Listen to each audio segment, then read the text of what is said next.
The crux of any smart home is often the very tethered nature of the Google Assistant, mobile access notwithstanding. But what if I told you that we could forego cables and wires and literally turn your Google Home Mini mobile?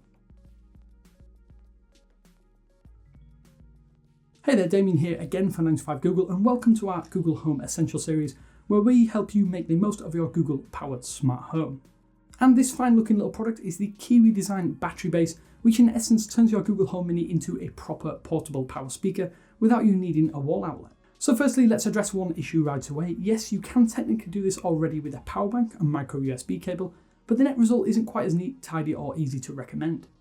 Kiwi Design has done their utmost to make a third-party accessory for the Home Mini that follows the simple design of the Home series, and although this most definitely reminds me of Disney's Big Hero 6, thanks to the inflated bubbly silicone stylings, I must say I really do dig the overall look and feel. Installation is devilishly simple. You plug in your micro USB power cable into the back of your Google Home Mini, and then a firm push snugly places a diminutive smart speaker into the silicone battery cradle. For anyone with the coral or black versions of the Home Mini, there are colour options that better suit those options, but as I have the grey and white option, the soft grey does look great, although I would have preferred a white base in all honesty. Once installed, simply press the spongy power button around back and your Home Mini will spring into life as standard.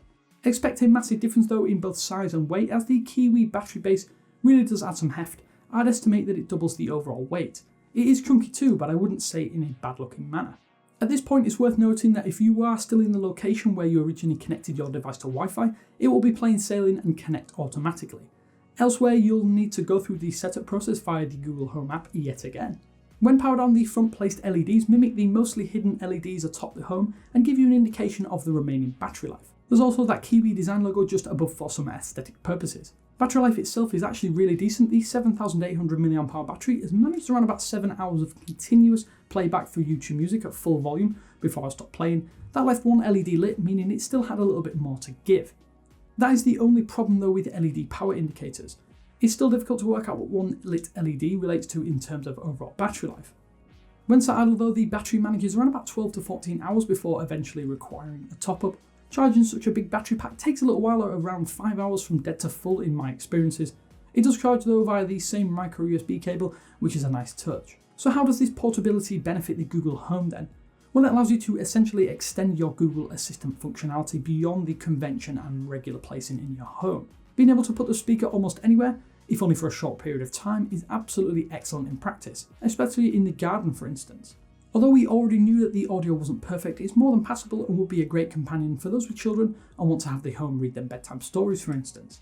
I'll also mention the ability to create speaker groups, as you could set up a series of portable speakers using the Kiwi battery base, which would be great for party background music, although audio would be easily better with a proper speaker system.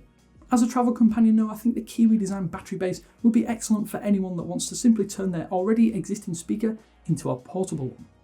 The only real downside that I can see with this battery base is the pricing. At $29, it's not far off the entry price of the original Google Home Mini, but when you factor in that the cheapest JBL Link series speaker starts at around $80, this is still a cheaper alternative all things considered. It's for those reasons that if you were looking to take your Google Home on the road, then I think that the Kiwi Design battery base has to be considered a Google Home essential. It's also worth noting that there are other solutions, but I have to say this is the most elegant option yet. Of course, we'll open up the floor to you. Let us know what you think in the comments section below. Is a battery base like this worth the money? Then before you head off, remember to leave a like and check out all of our other Google Home Essential series content. But this is Damien for 9to5 Google, saying thanks again for watching, and I will speak to you later.